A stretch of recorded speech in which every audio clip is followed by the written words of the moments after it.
No começo dos anos 2000, o Brasil estava crescendo rapidamente. O governo havia realizado reformas econômicas e monetárias, concessões de serviços públicos e privatizações de algumas empresas estatais, dando ao setor privado mais espaço para respirar. A inflação, um problema crônico no Brasil, foi drasticamente reduzida. Investidores estrangeiros entraram no país, ansiosos para pegar uma parte da nossa economia em expansão. O futuro econômico parecia promissor.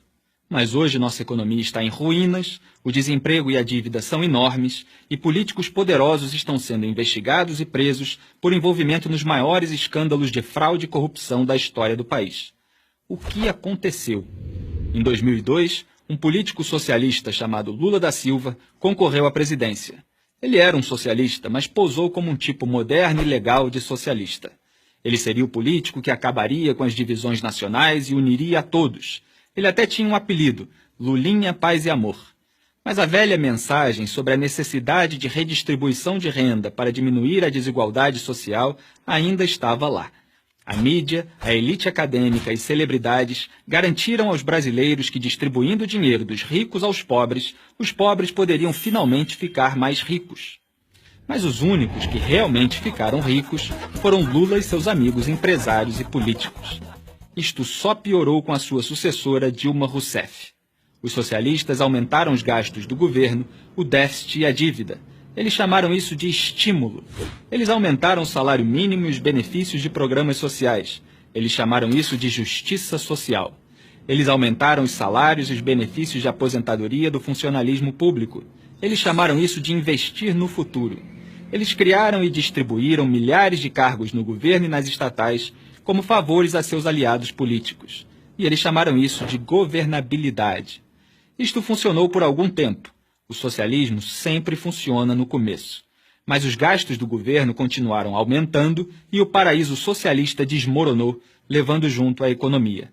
Resultado, de 2008 a 2015, os gastos do governo cresceram quase 4 vezes mais que a receita fiscal. A economia encolheu 3,8% em 2015, o pior resultado em 25 anos. Em 2015, uma pesquisa do Banco Mundial classificou a economia do Brasil entre as piores do mundo. Entre 189 países, ficamos na posição 174 em termos de facilidade para abrir um negócio, 130 em registrar uma propriedade com o governo e 178 na simplicidade de pagar impostos. Econômica e moralmente, os quase 15 anos de políticas socialistas fizeram muito mal ao Brasil. Nós também continuamos entre os líderes mundiais em homicídio e roubo e estamos nos últimos lugares entre as nações industrializadas em termos de educação e serviços de saúde. Americanos tomam como certo que eles podem nascer na classe mais baixa e chegar à classe média ou mesmo alta. Muitos brasileiros tomam como certo que não podem. Mas finalmente algumas coisas estão começando a mudar.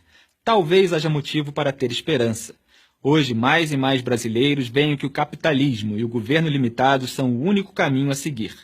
Felizmente para o Brasil, tribunais federais tornaram Lula réu em vários processos por corrupção, participação em organização criminosa, tráfico de influência, lavagem de dinheiro e obstrução da justiça. Os procuradores disseram que Lula montou e comandou uma propinocracia. Dilma, que herdou esta propinocracia, sofreu impeachment anos depois por falsificar as contas do governo e usar ilegalmente dinheiro de bancos estatais para financiá-lo. Esta crise levou o novo governo a congelar os gastos federais, reduzir o papel do governo em empresas estatais e incentivar parte do enorme quadro de funcionários delas a pedir demissão. Ninguém sabe se essas medidas básicas serão suficientes para resgatar o Brasil economicamente.